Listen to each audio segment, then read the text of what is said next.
사이다 무비튼. 회사를 막 세웠을 무렵 전 부인이 바람을 피웠다는 사실을 알게 됐다. 일에만 열중하느라 가정을 제대로 돌보지 못한 내 잘못도 있긴 하지만 흥신소에서 보내준 자료를 읽었을 땐 몸이 부들부들 떨릴 정도로 화가 치밀었다. 게다가 그 당시 우리 애는 고작 3살이었다. 전 부인의 고집으로 일찍 어린이집에 다니기 시작했을 때다. 그래놓고 자긴 실컷 바람 피우러 다닌 거다. 아이를 어린이집에 보내려고 한 것도 바람 피우면 편하자고 그랬을 거란 생각이 들었다. 나는 우리 회사의 자문을 맡고 있는 변호사를 찾아가 사정을 털어놨다. 그 변호사님은 이혼 소송 쪽으로도 경험이 많은 분이셨다. 설마 내가 이분에게 이혼 소송을 부탁하게 될 줄은 몰랐지만 다른 남자와 놀아난 전 부인을 용서할 생각도 없었다. 흥신소에서 받은 불륜 증거들을 들이밀며 이혼을 요구했더니 전 부인은 강력하게 반발했다. 아무리 생각해도 용서할 수 없는 점은 불륜 상대가 내가 아는 놈이었다는 사실이다. 전 부인의 불륜 상대는 내 거래처의 영업사원이었다. 키도 훤칠하게 잘생겨서 우리 직원들 입에도 자주 오르내리던 훈남이다. 그런 사람이 설마 거래처 사장 부인한테 손을 대는 멍청이일 줄은 몰랐다. 상간남과 직접 단판을 짓고 싶다고 변호사님에게 말했지만 괜히 다투었다가 더 수습하기 힘들어질 수도 있으니 변호사인 자신을 믿고 맡겨달라고 하셨다. 내가 직접 나서지 않더라도 응징할 방법은 얼마든지 있다길래 믿고 따르기로 했다. 변호사님은 흥신소에서 얻은 자세한 불륜 증거를 상간남네 집, 회사, 그리고 전 부인의 친정으로 보낸 뒤 직접 방문해 사정을 설명했다. 전 부인의 불륜 사실을 알게 된 장인 어르신과 장모님은 다리에 힘이 풀려 주저앉으실 정도였다고 한다. 딸의 양육권도 내가 갖게 될 가능성이 크다는 말을 듣자 장모님은 오열했다고 한다. 장인 어르신은 변호사의 말이 다 끝나기도 전에 전 부인에게 전화를 걸더니 온갖 욕설과 야유를 퍼부었다고 한다.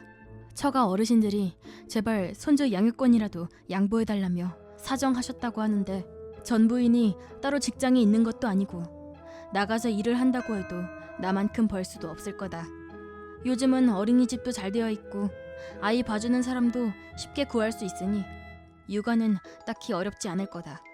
어쨌든 난 사장이기 때문에 딸아이와 함께 있을 시간도 비교적 유연하게 마련할 수 있다.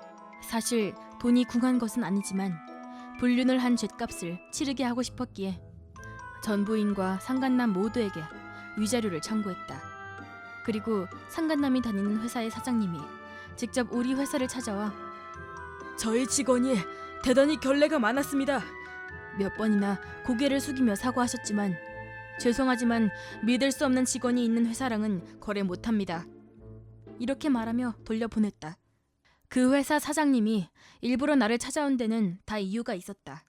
사실 그 회사는 연간 매출 30%를 우리가 올려주고 있었기 때문이다. 우리가 거래를 안 해주면 그만큼 큰 타격을 입게 되는 것이다. 그런데도 그 상간남은 전혀 반성하는 기미가 없었다. 화가 난 사장님이 해고하겠다고 하자 제가 회사에 이바지한 게 얼마나 많은데 이러십니까? 그리고 이게 회사를 그만둘 정도로 큰일도 아니잖아요. 이런 소리나 짓거렸다고 한다. 회사 연간 매출 30%가 날아가는 건 엄청난 규모의 손실이다. 그런 것도 이해 못하는 멍청한 놈이라고 생각하니 웃어야 할지 화를 내야 할지 갈피를 잡을 수 없었다. 상간남은 해고된 사실을 받아들이지 못하고 한동안은 계속 출근한 것도 모자라 그 회사 사모님에게까지 손을 댔다. 그리고 상간남 때문에 매출이 박살났다는 사실이 회사 내부에 퍼지자 정리해고를 두려워한 다른 직원들이 다 합세해 상간남을 쫓아냈다고 한다. 상간남은 지금까지 쭉 영업사원으로 일했다고 하는데 거래처 사모님한테까지 꼬리를 치는 인간에게 어떻게 영업직을 맡기겠냐며 어떤 회사에서도 받아주지 않게 되자 겨우 사태의 심각성을 파악한 모양이었다. 결국 우리 회사에 와서 무릎 꿇고 빌었지만 곧장 쫓아내고 소금을 뿌려버렸다. 상간남이 오랫동안 살았던 지역을 떠나 도망치듯 이사 갔다는 말을 들었는데 뭐 그러거나 말거나 상관없다. 서슬퍼런 장인어른의 태도 덕에 전 부인은 처가에 발도 못 붙이고 있는 것 같다. 지금은 낡아 빠진 빌라에서 혼자 지내면서 알바로 겨우 연명하고 있다나 뭐라나. 기댈 친정이 없어진 전 부인이 몇 번이나 연락해 용서해달라고 빌었지만 죽어도 용서하고 싶지 않아 무시 중이다. 장인어른이 워낙 고지식한 분이고 또 원래부터 불륜을 혐오하시던 분이시라 그런지 딸 자식이 외도를 가문의 수치라 여기시는 것 같다. 장모님은 딸의 외도 사실보다 손녀를 못 보게 된 충격으로 매일 울면서 지낸다고 한다. 우리 딸이 태어났을 때 특히나 장모님이 많이 기뻐해 주셨고 실제로 많이 예뻐해 주시기도 했다. 전 부인 외도 때문에 눈에 넣어도 안 아플 손녀와 만나지 못하게 된 걸 생각하면 딱한 마음도 들지만 어차피 헤어진 마당에 처가 식구들이랑 자주 연락하는 것도 우스운 일이다.